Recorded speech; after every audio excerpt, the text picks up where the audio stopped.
పాలన ఏంది, ఒకవైపు సమగ్ర కుటుంబ సర్వే ఏదైతే ఉన్నదో అది 80% కూడా పూర్తి కాలేదు, దానికి సంబంధించిన నివేదిక ఒకటి రాలేదు. ఇవాళ 420 రోజులు అయిపోయింది కాంగ్రెస్ పార్టీ అధికారంలోకి వచ్చి. 420 రోజులు అయిపోయినా కూడా కనీసం ఆ 420 హామీలను అమలు చేయలేరు కదా. ఇలా ఊరూరా ఏదైతే దొంగ గాంధీలు అని చెప్పేసి, వీళ్ళు గాంధీలు కదా, గాంధీలు అని పేరు పెట్టుకుంటారు, ఫేక్ గాంధీలు అని చెప్పేసి ఇక్కడే అర్థమైపోతుంది. మొత్తం మీద ఈ అంశాల గురించి మనతో మాట్లాడడానికి బీఆర్ఎస్ లీడర్ గర్రెపల్లి సతీష్ అన్న ఉన్నాడు. అన్న వెళ్దాం అన్న రా. నమస్తే అన్న. నమస్తే. Welcome to morning news. మొదగాలు నీతో నేను మొదలు పెట్టిన పిలిచిన ఇయ్యాల థ్యాంక్స్ అన్న, పిలిచినందుకు వచ్చినందుకు. మొత్తం మీద ఇది అన్న లగచెర్ల రైతుల మీద మళ్ళీ పిడుగు పాపం. ఒకవైపు రైతు భరోసా రాలేదు, ఒకవైపు రైతు రుణమాఫీ అరకొరగా అయింది. వీళ్ళు పోరాటం చేసిండ్రు. రైతు రుణమాఫీ గురించి ఏం చెప్తావన్న? 12,777 గ్రామాలకు గాను 540 గ్రామాలు 569 కోట్లు మాత్రమే రిలీజ్ చేసిండ్రు. మిగతా రైతులు ఎదురు చూస్తారు. ఈ పైలట్ గ్రామాల ప్రక్రియ ఎట్లా చూస్తారన్న మీరు? ఇప్పుడు మనం చాలా సందర్భాలను చూసినాం. మనం మాట్లాడడం కాదు, ప్రజలే మాట్లాడుతున్నారు బయటకు వచ్చి. ఈరోజు ఏదైంది, రైతులకు ఏకకాలంలో రుణమాఫీ 2 లక్షల రుణమాఫీ చేస్తామని చెప్పి మాట్లాడిన సందర్భం మనం చూసినాము. ఇప్పుడు ఏం జరిగింది, ఏదో 30% 40% దానికి ఊగదంపులు ఉపన్యాసాలు ఇచ్చి హరీష్ రావు నువ్వు రాజీనామా చేస్తావా, మీరు రాజీనామా చేస్తారా, నేను మొత్తం ఇచ్చేస్తా, 9 తారీఖు ఇచ్చేస్తా, సోనియమ్మ పుట్టినరోజు ఇచ్చేస్తా, దసరా రోజు ఇచ్చేస్తా, దీపావళి రోజు ఇచ్చేస్తా, ఆగస్టు 15 ఇస్తా, మన్ను మశానం అని చెప్పేసి ఈరోజు ఆఖరికి ఏడి తీసుకొచ్చిరు, రుణమాఫీ ఎగ్గొట్టిరు. ఈరోజు యావత్ తెలంగాణ రైతాంగం అంతా రోడ్ల మీదకి వచ్చి ధర్నాలు చేస్తూ ఉన్నారు. ఈరోజు యావత్ తెలంగాణ రైతాంగం అంతా తెలంగాణ భవన్ వైపు తరలి వస్తూ ఉంది. అన్నా కేటీఆర్ అన్న మమ్మల్ని కాపాడు, మా రైతాంగాన్ని కడుపులో పెట్టుకొని చూసే కేసీఆర్ గారు మళ్ళీ రావాలి. కేసీఆర్ గారు హయాంలో ఎప్పుడైనా కూడా 24 గంటలు కరెంట్ ఉండేది, నీళ్లు ఉండేది, సకాలంలో విత్తనాలు వచ్చేటివి, సకాలంలో యూరియా వచ్చేది, సకాలంలో అన్ని విధాలుగా రైతు భరోసా ఇచ్చి ఆదుకున్న ఒక మహోన్నత వ్యక్తి, గొప్ప నాయకుడు కేసీఆర్ గారి హయాంలో మేము తెలంగాణ పంటలంతా సస్యశ్యామలంగా ఉండేది, తెలంగాణ రైతాంగం అంతా సస్యశ్యామలంగా ఉండేది. రైతులందరూ కేసీఆర్ మమ్మల్ని ఆదుకున్నాడు, విడతకు రైతు బంధు ఆగకుండా వచ్చింది అని చెప్పేసి రైతులందరూ కేసీఆర్ కు జేజేలు కొడుతున్నారని కాంగ్రెస్ నాయకులు అంటారు. కొంతమంది రాజగోపాల్ రెడ్డి అసంటోళ్ళు, ఇంకో కొంతమంది కాంగ్రెస్ నాయకులు అసలు రైతులను ముంచిందే కేసీఆర్ అంటారు. ఏం చెప్తారు దీనికి? ఇప్పుడు రైతులను ముంచింది కేసీఆర్ ఎవరా అనే విషయం మనం చెప్పడం కాదు, యావత్ తెలంగాణ ప్రజలందరికీ చాలా క్లియర్ తెలుసు. ఇప్పుడు మనం గతంలో చూసినాం, రేఖ గారు, మనం గతంలో ఏం చూసినాం, మన తాతలు మన తండ్రులు అర్ధరాత్రి 12 గంటలకు పొలాలకి వెళ్తే పాములు గుట్టో తేళ్లు గుట్టో మన ఊళ్ళో గ్రామంలో చనిపోయిన సందర్భాలు చాలా చూసినాం. మనం గతంలో కూడా హైదరాబాద్లో నేను ఉద్యోగం చేస్తున్న సందర్భంలో ఐటీ కంపెనీలో నేను యానిమేషన్ స్టూడియోలో జాబ్ చేసేవాడిని.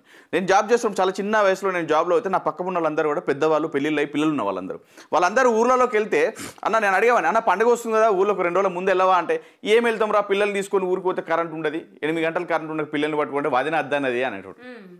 అలాంటి సందర్భం. అన్న మీకు 2 ఎకరాలు 3 ఎకరాల పొలం ఉంది కదా, పొలం చేసుకుంటే మంచి పంట వస్తుంది అన్న, ఇక్కడ వచ్చి ఇబ్బంది పడుతుంటారు ఎందుకనంటే, ఏం పంట పండుతాం రా, పంట పండితే సగం నీళ్లు ఉండేవి, కరెంట్ ఉండదు, అది ఉండదు, ఒకవేళ ఎన్నో అప్పు సప్పు తెచ్చి పెడితే వచ్చినది ఉన్న అప్పులు కట్టడానికి అయ్యే పరిస్థితి ఉంది అని చెప్పేసి పంటలేని పరిస్థితి. కానీ కేసీఆర్ గారు వచ్చిన తర్వాత వ్యవసాయం దండగ కాదు, పండగ అనే రీతిలో రైతుకు భరోసా ఇవ్వాలి. పాపం ఉండి లేక 1 ఎకరమో 2 ఎకరాలు 3 ఎకరాలు ఉన్నోళ్ళు, కొంత పంట ఉన్నోళ్ళు కొంత ఆర్థిక సాయం, పంటకు ముందు ఆర్థిక సాయం అందిస్తే వాళ్ళు ఇంత యూరియానో ఇంత విత్తనాలో మందో లేకపోతే కౌలుకో దానికో దీనికో పైసలు ఖర్చు పెట్టి వాళ్ళు పంటను తీస్తే వాళ్ళకి ఎవరికి ఓ సౌకారు దగ్గర తెచ్చిన అప్పులు ఉండవు, సౌకారికి అప్పు కట్టాల్సిన అవసరం ఉండదు, సౌకారికి వడ్డీ కట్టాల్సిన అవసరం ఉండదు. కాబట్టి వాళ్ళు లాభాల దిశలో ముందుకెళ్తారు. వ్యవసాయం దండగ కాదు, పండగ అనే రీతిలో ఇంకొక 2 ఎకరాలు పెంచుకొని వ్యవసాయాన్ని విస్తీర్ణపరిచే, వ్యవసాయం చేసే దిశగా ముందుకు సాగుతున్న దిశగా పనిచేస్తే మనం గత ఏడాది చూసినామండి. గత కేసీఆర్ గారి పాలనలో ఎక్కడ చూసినా కూడా మీరు డ్రోన్లు ఎగిరేసినా, ఇంకొకటి చూసినా, విజువల్ చూసినా, టీవీలలో చూసినా, సినిమాలలో చూసినా, ఎక్కడ చూసినా కూడా పచ్చని పైర్లు, ఎక్కడ కూడా అన్ని ప్రదేశాల్లో నిండిన చెరువులు, చేప పిల్లలు ఎగురుతూ ఉంటే గెంతులేస్తూ ఉన్నాయి ఆటపాటలతో.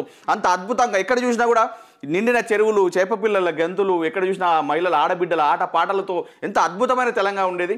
ఈరోజు ఏమైంది? ఇక కొంతమంది సన్నాసులు మాట్లాడతారు, ఏం మాట్లాడతారు, అరే కేసీఆర్ గారిది కుటుంబ పాలన, కేసీఆర్ గారి బిడ్డ ఉంది, కొడుకున్నాడు, ఇంకోరు అని సొల్లు మాటలు చెప్తా ఉన్నారు. కానీ కేసీఆర్ గారి కుటుంబ పాలన బరాబర్ చెప్తా ఉన్నాం.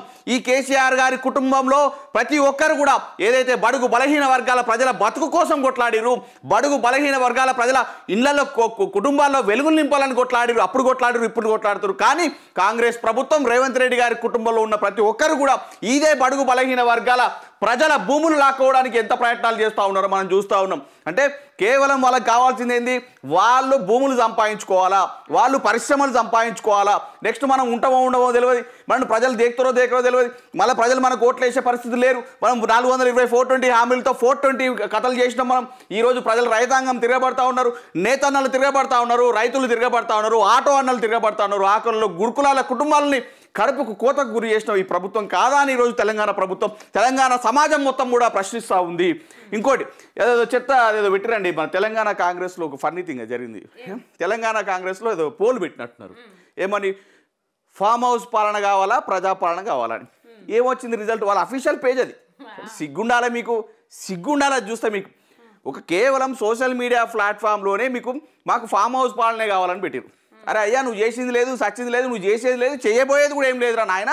ఈ కాంగ్రెస్ ప్రభుత్వం, కాంగ్రెస్ నాయకులు మళ్ళీ కేసీఆర్ వస్తేనే చేయగలరు అని చెప్పి మీ అఫీషియల్ పేజ్లో మీరు పెట్టిన దానికి వాళ్ళు బుద్ధి చెప్పారు. వాళ్ళు మరి అక్కడ ఎన్ని వాళ్ళు అంటే ఫామ్ హౌస్ పాలన అంటే ప్రజలు వ్యతిరేకిస్తారన్న ఉద్దేశంతో వాళ్ళు ఫామ్ హౌస్ పాలన అని పెట్టారు. కానీ ఇది ఫామ్ హౌస్ పాలన అంటే కేసీఆర్ గారి పాలన. ప్రజలందరికీ కూడా తెలుసు కానీ కేసీఆర్ గారి పాలనే బాగుందని చెప్పేసి 70% 71% రీచ్ అయింది. సోషల్ మీడియాలోనే అలా ఉంటే మరి గ్రౌండ్ లెవెల్లో ఎలా ఉండాలి? గ్రౌండ్ లెవెల్ ఎలా ఉండాలి? ఎక్కడ చూసినా కూడా రేఖ గారు, ఏ గ్రామంలో చూసినా ఎక్కడ చూసినా కూడా గతంలో మనం చూస్తే ఒక ఎమ్మెల్యే మన బీఆర్ఎస్ పార్టీ, మన కేసీఆర్ గారి ప్రభుత్వంలో ఉన్నప్పుడు ఒక ఎమ్మెల్యే పొద్దున్న లేస్తే ఎక్కడ మంచి ఉంది, ఎక్కడ జరిగింది, కాలువలో నీళ్ళు వస్తున్నాయా లేదా, పొలాలకు నీళ్ళు పోతున్నాయా లేదా, విత్తనాలు అందుతున్నాయా లేదా, అక్కడ మా ఆడబిడ్డలకు కళ్యాణ లక్ష్మి చెక్కులున్నాయి మరి పంచాలే, సీఎం రిలీఫ్ ఫండ్లు ఉన్నాయి పంచాలా, ఎన్ఓసీలు ఉన్నాయి పంచాలా, ప్రజలకు ఎలాంటి ఇబ్బంది ఉండద్దు, గ్రామాన తిరుగుతూ పనిచేస్తున్న ఎమ్మెల్యేలు చూసినాం బీఆర్ఎస్ పార్టీలో. కానీ ఈరోజు ఎమ్మెల్యేలు ఏం చేస్తూ ఉన్నారు? కేవలం ఎక్కడ లాభాలు వస్తాయి, ఏడ కమిషన్లు వస్తాయి, ఎక్కడ కబ్జా చేద్దాం, ఎక్కడ ఇట్లాంటి భూచక్ర. ఫస్ట్ ఏమన్నారు? ఫార్మాసిటీ అన్నారు, ఇప్పుడు కారిడార్, ఇండస్ట్రియల్ కారిడార్ అంటారు. అంటే రకరకాల పేరుతో వాళ్ళు ఆస్తులు సంపాదించుకోవడానికే పని చేస్తున్నారు తప్ప వేరే ఏం లేదండి. దావోస్ పెట్టువాళ్ళ గురించి అంటే లగ్నపత్రిక పెట్టుకునే మరి లగ్నపత్రిక అంటే లగ్గం దాకా పోతుందా, పెళ్లి పీటల దాకా పోతుందా, ఇచ్చుక పోతుందా, ఏం చెప్తారు మీరు? ఇప్పుడు మన హైదరాబాద్లో నేను కారులో వెళ్తూ ఉంటే దంచి కొడుతురు ఆ పోస్టర్లు, బ్యానర్లు అన్ని పెట్టిరు. అరే సిగ్గుండాలి కాంగ్రెస్ వాళ్ళకి. కానీ మీరు చేసి ఏది 47,000 ఉద్యోగాలు, 50,000 ఉద్యోగాలు అని మాట్లాడుతూ ఉన్నారు. ఒక్క ఉద్యోగం వచ్చింది లేదండి. ఈరోజు మనం ఏదో టీవీ ఛానల్ ఉండో మాట్లాడడం కాదు. ఇప్పుడు మైకులు పట్టుకొని ప్రజలు యంగ్స్టర్స్ దగ్గరికి వెళ్ళి నిరుద్యోగుల ఉద్యోగాల మీద వీళ్ళు చిల్లర రాజకీయాలు చేసి మీరు రాజకీయ ఉద్యోగాలు సంపాదించుకున్నారు. ఇలా నిరుద్యోగులు రోడ్ల మీదకి వచ్చి ఉద్యోగం ఏదంటే లాఠీ చార్జీలు చేస్తూ ఉన్నారు. నిరుద్యోగ వృత్తి ఎటువైంది? కేసీఆర్ గారు నిరుద్యోగులకు ఉద్యోగాలు ఇవ్వలే, నిరుద్యోగ వృత్తి ఇయ్యలే, అది ఇయ్యలే, ఇది ఇయ్యాలని సొల్లు మాటలు చెప్పారు. దళిత కుటుంబాల్లో వెలుగులు నింపాలని కేసీఆర్ గారు 10 లక్షలు ఇస్తే ప్రియాంక గాంధీ గారు వచ్చే ఉన్నారనే 12 లక్షలు ఇస్తా అంటారు. మనం రైతు భరోసా 10,000 ఇస్తే మేము 15,000 ఇస్తా అంటారు. ఇప్పటి వరకు రైతు భరోసా ఎవరికైనా అందిందండి? అందలేదు. అంటే పాపం రైతులండి. నువ్వు ఈరోజు తెలంగాణ రైతాంగాన్ని అంత దౌర్జన్యంగా మోసం చేస్తే వాళ్ళు ఎవరికి చెప్పాలి? ఈ ప్రభుత్వమే కదా పెద్ద దిక్కు. ఈ రైతాంగానికి కుటుంబం తర్వాత పెద్ద దిక్కు ప్రభుత్వం, ముఖ్యమంత్రి గారు కదా. ఇదే ముఖ్యమంత్రి మీడియా సాక్షిగా మోసం చేస్తావు, అసెంబ్లీ సాక్షిగా మోసం చేస్తావు, ఢిల్లీలో పార్లమెంట్ సాక్షిగా మోసాలు చేస్తారు. అంటే అన్ని విధాలుగా మోసం చేసి ఈ రైతాంగం ఎక్కడికి పోవాలి? అందుకే ఈ రైతాంగం అంతా కేవలం ఈ తెలంగాణ రైతాంగానికి మంచి జరగాలంటే, ఈ తెలంగాణ రైతాంగానికి కుటుంబాల్లో వెలుగులు నిండాలంటే, ఈ తెలంగాణ పంటలతో సిరి సంపదలతో సస్యశ్యామలంగా ఉండాలంటే కేవలం కేసీఆర్ గారే రావాలన్న ఒక ఉద్దేశంతో ఈరోజు రైతులందరూ కూడా రోడ్ల మీదకి వస్తూ ఉన్నారు. రైతులందరూ కూడా తెలంగాణ భవన్ వైపు వస్తూ ఉన్నారు. రైతులందరూ కూడా ఈ దొంగ కాంగ్రెస్ ప్రభుత్వాన్ని ఎండగట్టడానికి, దొంగ కాంగ్రెస్ ప్రభుత్వాన్ని తరిమి కొట్టడానికి ప్రయత్నం చేస్తూ ఉన్నారు. ఖచ్చితంగా నెక్స్ట్ వచ్చే ప్రభుత్వం బీఆర్ఎస్ ప్రభుత్వమే. ఈ రైతాంగానికి అందరికీ కూడా న్యాయం జరుగుతుందండి. రైట్. కుటుంబ పాలన అన్న నేపథ్యంలో ఇప్పుడు తిరుపతి రెడ్డిని నా తర్వాత మొత్తం తిరుపతి రెడ్డి చూసుకుంటాడు, నేను టూర్లు తిరిగి వచ్చినాను అన్నాడు. దాన్ని ఏ విధంగా చూసుకో? ఇప్పుడు అదే కదా, ఇప్పుడు నా తర్వాత ఆయన ఎంపీటీసా, జెడ్పీ చైర్పర్సనా, ఎమ్మెల్యేనా, ఏం ప్రోటోకాల్? అంతే కదా అంటున్నా. నువ్వు ఇలా ఇప్పుడు గతంలో అన్నావు, గతంలో చాలా మంది మేధావులు, ఉద్దండులు, చదువుకున్నోడు, వాడోడు, వీడోడు, వచ్చినోడు, పోయినోడు ఏమన్నారు? కేసీఆర్ కుటుంబ పాలన బై అని అన్నారు. ఏంద్రా ఈ సన్నాసులకు, కొంతమంది మేధావులకు నోరు ఎందుకు మెదపలేరు? కొంతమంది మీడియా సంస్థలు ఏదైతే కాంగ్రెస్ ప్రభుత్వాన్ని అంటిపెట్టుకొని కాంగ్రెస్ ప్రభుత్వం నీడలో బతుకుతున్న మీడియా సంస్థలారా బయటికి రండి, ప్రశ్నించండి. తెలంగాణ రైతాంగం పట్ల ప్రశ్నించండి, తెలంగాణ నేతల పట్ల ప్రశ్నించండి, తెలంగాణ నిరుద్యోగుల ప్రశ్నించండి. సబ్బండ తెలంగాణ వర్గాలందరూ కూడా ఇలా రోడ్ల మీదకి వచ్చి ధర్నాలు చేస్తే మీ మీడియా సంస్థలు ఎక్కడ పోయినాయని అడుగుతా ఉన్నాం. ప్రశ్నిస్తున్న వెనకాల మొత్తం బీఆర్ఎస్ నిలబడి ఎగేస్తుందని వాళ్ళు ఇప్పుడు మాట్లాడుతున్నారు. మనం చాలా సందర్భాలను చూసినాం. నిరుద్యోగులు ధర్నాలు చేస్తే దాని వెనక కేటీఆర్ ఉన్నారు అంటారు. లగచర్య ఘటనలో పాపం లాఠీ చార్జులు చేస్తే వాళ్ళ భూములు లాక్కుంటా ఉంటే ఇప్పుడు ఎవరైనా కూడా నాకు కష్టం వస్తే నా పెద్ద దిక్కు కేసీఆర్ ఉన్నాడు, నా పెద్ద దిక్కు కేటీఆర్ ఉన్నాడని తరలి వస్తాం, అడుగుతాం, ప్రశ్నిస్తాం, వేధిస్తాం. అన్నా మాకు కాపాడాలని బ్రతులాడుతాం. మన వెంట వాళ్ళు ఉంటా అని అన్నంత మాత్రాన వాళ్ళు వెంట ఉన్నట్టు అండి, చేపించినట్టు అండి. ఈరోజు తిరగబడతా ఉన్నారు కాబట్టే ప్రజల్లోకి కాంగ్రెస్ నాయకులు వెళ్ళలేకపోతున్నారు కాబట్టే అధికారులను పంపిస్తూ ఉన్నారు. పాపం దానికి అధికారులు బలవుతూ ఉన్నారు. వీళ్ళు చెప్పిన మాటలు చేసే పనులన్నీ కూడా నచ్చక ఈరోజు తెలంగాణ ప్రజలందరూ తిరగబడతా ఉంటే అధికారులు వెళ్ళి బలవుతా ఉన్నారు.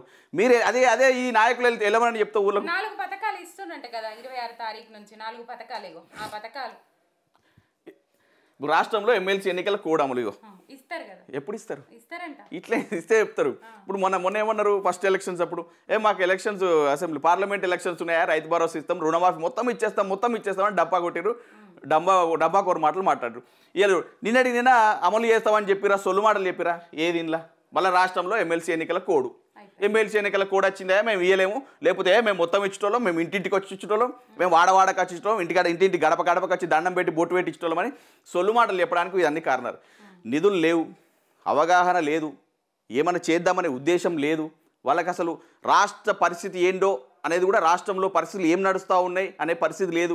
ఏడ గుడి కడదామో తెలియదు, ఏడ బడి కడదామో తెలియదు, ఎక్కడ పరిశ్రమలు తెద్దామన్నది తెలియదు, ఎక్కడ నిరుద్యోగులకు ఉద్యోగ అవకాశాలు తెచ్చే ప్రభుత్వ ఉద్యోగంలే కాదండి, ప్రైవేట్ రంగంలో కూడా ఉద్యోగ అవకాశాలు పెంచి నిరుద్యోగులకు అవకాశాలు ఇచ్చే దిశగా ఎలా చేయాలనే తెలియదు.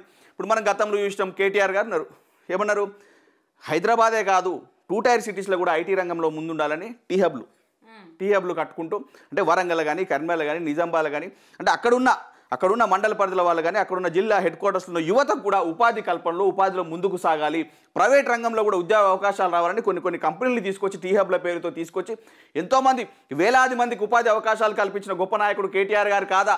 మీ ప్రభుత్వంలో, మీ మంత్రులలో, మీ ఎమ్మెల్యేలో, మీ సన్నాసులలో ఎవరైనా ఒక్కరన్నా కనీసానికి ఉపాధి పెంచే దిశగా, పరిశ్రమలు వచ్చే దిశగా, పెట్టుబడులు వచ్చే దిశగా ఏ రోజన్నా ఒకరన్నా ప్రయత్నం చేశారా? మీరు ప్రయత్నం చేస్తే దమ్ముంటే బయటికి రండి, మీడియా సమావేశం పెట్టండి, ప్రొజెక్టర్ వేయండి, పలానా కంపెనీ వస్తుందని బాజాప్తా చెప్పండి.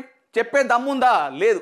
ఏంటంటే కమిటీలు వేయాలి. ఇప్పుడు మీరు ఏమైనా అడగండి, అన్నా మీరు రైతు భరోసా ఎప్పుడు ఇస్తాడు? కమిటీలు వేసినాం, ఆగురి కమిటీలు వేసినామమ్మా ఆగురి అని అంటారు. అన్నా మరి రైతు రుణమాఫీ ఎప్పుడు ఇస్తావు? కమిటీలు వేసినాం, ఆగురి. అన్నా నీళ్ళు ఎప్పుడు ఇస్తావు? కమిటీలు వేసినాం, ఆగు. అదే అన్న నిరుద్యోగ వృత్తి ఎప్పుడు ఇస్తాం? కమిటీలు వేసినాం. అన్న తులం బంగారం ఎప్పుడు ఇస్తాం? అన్న ఆఖరికి నీ దండం పెడితే చెప్పాడు, ఆగురా భయ్ కమిటీలు వేసినాం. అంటే కమిటీలు వేసినాం, కాలయాపన చేస్తాం. కమిటీలకు కాలయాపనకే ఈ కాంగ్రెస్ ప్రభుత్వం కానీ పనులు చేయడానికి, తెలంగాణ రాష్ట్రాన్ని అభివృద్ధి పరచడానికి కాదు. హైదరాబాద్ని ఆగం చేసిరు. ఎవరు ఇలా ఒక ఇల్లు కొందామన్నా కూడా రూపాయి పైసలు తిత్తలేడు. మూసి పేరుతో, హైదరాబాద్ పేరుతో కొంపలన్నీ కూల్చినావు. పొద్దున ఉన్నోనికి ఒక లెక్క, లేనోనికి ఒక లెక్క, వేల కోట్లాది వర్గాలకు ఒక లెక్క మాట్లాడుతూ, పేద బడుగు బలహీన వర్గాలకు ఒక లెక్క మాట్లాడుతూ, ఇది ఎక్కడి పద్ధతి అని తెలంగాణ సమాజం, అరే వీన్ని ఎందుకని మనం గెలిపించుకున్నావురా నాయన అని రోజు ఇంటికాడ బలకేసి గుద్దుకుంటారు. అలాంటి పరిస్థితికి తీసుకొచ్చింది ఈ కాంగ్రెస్ ప్రభుత్వం.